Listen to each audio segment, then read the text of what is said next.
Welcome to Nuggets Postgame Live, presented by your Front Range Toyota stores. Katie Wingy, Chris Dempsey, and Chris Marlowe joins us to break down this Denver Nuggets loss.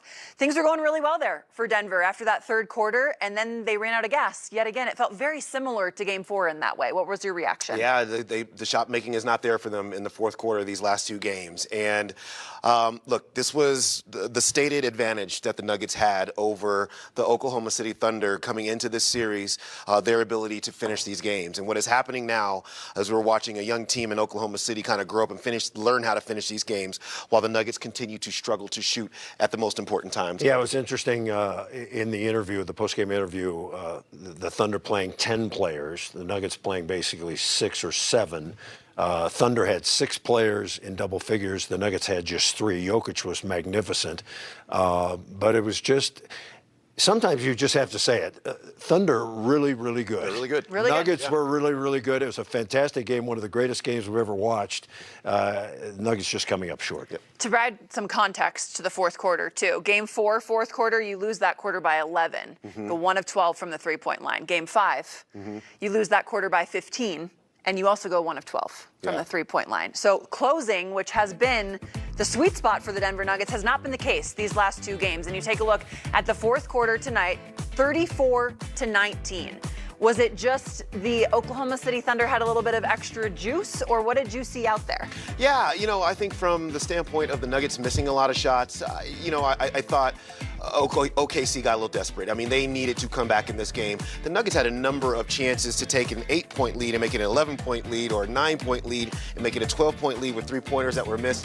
Really, to start to hit some knockout blows. They never could quite get the knockout blows going. And so then OKC started coming back. And, Lu Dort gets them off to a great start in the fourth quarter, right? He hits 3 3-pointers. They really start to get momentum. It really injects a lot of life into the rest of the team, and they had balanced scoring up and down that roster in that final period. Yeah, I think you're exactly right. That was the key. Dort makes the 3 threes that brought him back into the game. Then I think the Nuggets got a little bit of fatigue when you're playing 6 and you're going against 10.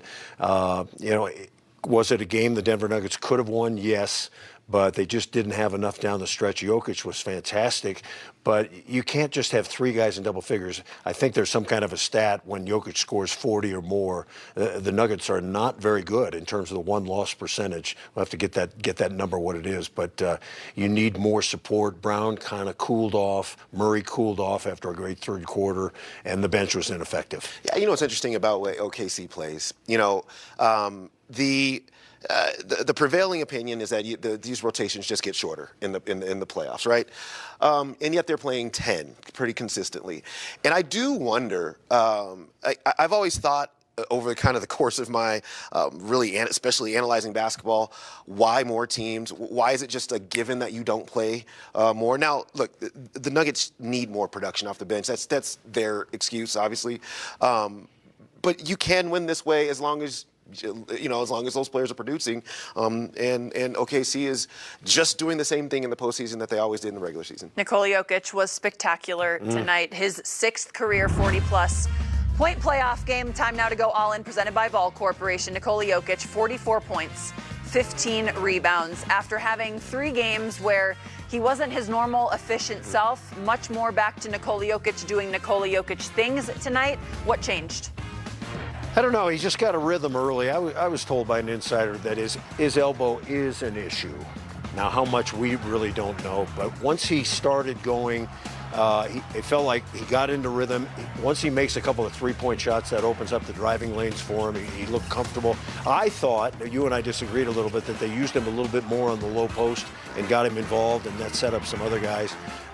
But that was MVP stuff. And this shot would have been one of the greatest shots in NBA playoff history if the Nuggets come back and win that game, but it wasn't to be. Yeah, it was. Look, I thought he played physically, right? He played through the contact that had bothered him so much prior to this, and he set that tone immediately, right at the top, right at the start of the game, and then all of the little things that he was missing, right? Those little floaters that are such a hallmark of. They were all going in. They were all going in tonight. So yeah, with him, it's just you're not really stopping him. If he's not scoring, it's probably just just a Nikola issue, not you forced this out of him, but he was great tonight. All right, we're going to take our first time out here on Nuggets Postgame Live. When we come back, there's a...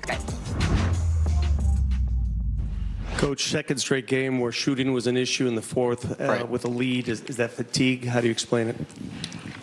I mean, you can say it's fatigue. I think shot quality, too. I thought early in the quarter we did get really good shots. They didn't fall. And then late, their pressure got to us, and we were up against the clock a lot. So if it is fatigue, that's on me. You know, I'm deciding who's going to run it and who's going to be out there. So, you know, if guys were tired or had tired legs, that's the decisions I'm making. So I like the group that we had. We had a good rhythm there going to the fourth. And I thought we sustained it early. You know, and I had the 4 timeouts to stop the game a couple times in the first 6 minutes. But we didn't have enough at the end. And the shot creation that when we did make it, it felt like every time we had a chance to go back up 12 or get back up 14, you know, we wouldn't make the shot, and they'd run out and make a basket or score in transition. So it compounded itself. You know, we had great performance from Nikola. Just, you know, have to have a few other guys have a game, which we can do in Game 6, have full confidence in our guys. David, a little related, but I think you guys have lost 3 of the last 4 postseason games when Jokic does not sit in the fourth quarter. Just curious what went into the choice tonight. Yeah, it was my decision. You know, I had a conversation with him. He felt good, and I was going back and forth with it. With the 4 timeouts, that was a big factor for me. You know, you get 2 of those timeouts. If Mark calls one, that's 7 minutes of rest. The 2, 3.5, you know, timeouts. So I felt comfortable with that. You know, I felt like the momentum of the game was going our way, and he was, you know, very sure of himself, wanted to play through him. I'll look back on it. I'll doubt myself because we lost the game. But keeping a guy out there that was 17 of 25 was extremely efficient, 5 for 7 from 3, at 44 of 15 and 5. So it was a decision that I made to leave him out there. I do not regret it right now, you know, after a loss, but if I go back and watch the tape, maybe I'll have a different opinion tomorrow. Yeah, obviously this is much more the Joker type of performance people are used to seeing as opposed to the last few games. Right. What do you think got him in a rhythm and allowed him to be himself tonight? Yeah, he had better legs, and I thought the face-up jump shot always gets him going. If he makes one of those early, and he made the touch shots around the rim that seem like haven't been going his way lately, which is surprising because he's been so good at them for so long. Once you saw those go in, you know, it just kind of unleashed everything else. You know, the 3-point shot looked good. He found the offensive rebound, you know, 6 offensive boards. You know, that helps you get a rhythm, too, just find easy baskets, layups, things like that. So good for him, but this is a really disappointing loss. The guys in there should be disappointed. It's a heavy loss, and we have to bounce back quickly to win Game 6 and give ourselves a chance to come back, have a game like this, but finish it. And then, you know, in clutch time of your couple losses, you guys really did a great job bottling Shea up. Last couple games, he's been able to close. Right. What are you seeing there? I thought our activity in the zone and the man wasn't good enough at the point of the pick. You know, the running pick and rolls, trying to get him downhill. I didn't think our shrinks were as good as they've been the last couple games. You know, it's something we can watch and talk about. And I'll say this, you know, give Lou Dort a lot of credit. You know, we had a chance to, I wouldn't say blow the game over or out, but we had a chance. And when he made those shots to keep them in it, that was big. You know, the rotations changed after that. They got back to their normal rotation. I ran guys longer. But when we had that lead, you have to capitalize on that. And to their credit, their role players made big shots.